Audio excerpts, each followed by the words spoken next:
So the people began their migrations, climbing up a high mountain. They were accompanied by 2 insect people resembling the katydid or locust, the mahu, insect which has the heat power. On top they met a great bird, the eagle. One of the mahus, acting as a spokesman for the people, asked the eagle, "Have you been living here very long?"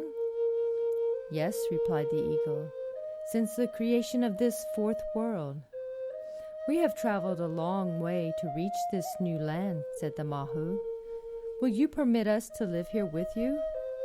"Perhaps," answered the eagle, "but I must test you first." Drawing out one of the arrows he was holding in his claws, he ordered the 2 mahus to step closer. To one he said, "I am going to poke this arrow into your eyes. If you do not close them, you and all your people who follow you may remain here." Whereupon he poked the point of the arrow so close to the mahu's eye it almost touched, but the mahu did not even blink. "You are a people of great strength," observed the eagle, "but the second test is much harder, and I don't believe you will pass it." "We are ready for the second test," said the 2 mahus. The eagle pulled out a bow, cocked an arrow, and shot the first mahu through the body.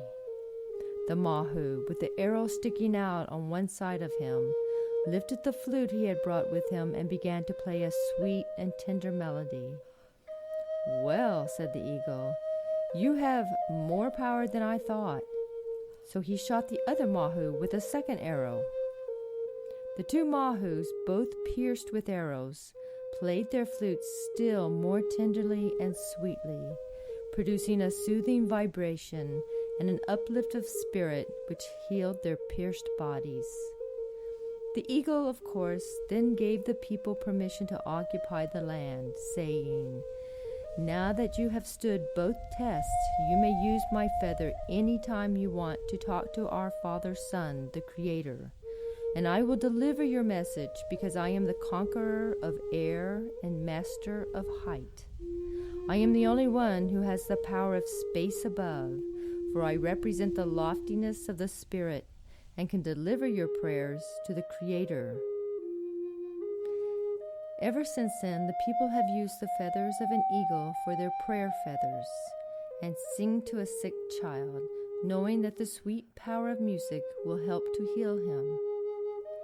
The locust mahu is known as the humpbacked flute player, the Kachina named Kokopelli or Kokopelli, because he looked like wood, koko meaning wood, and pila meaning hump.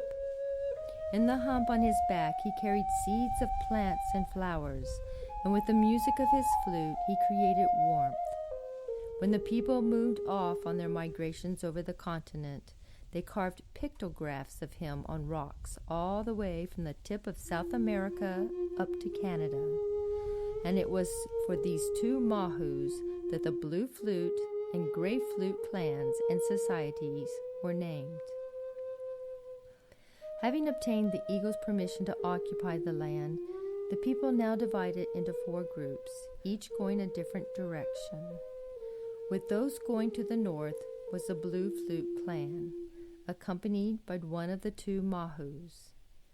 Every so often this humpbacked flute player would stop and scatter seeds from the hump on his back. Then he would march on, playing his flute and singing a song.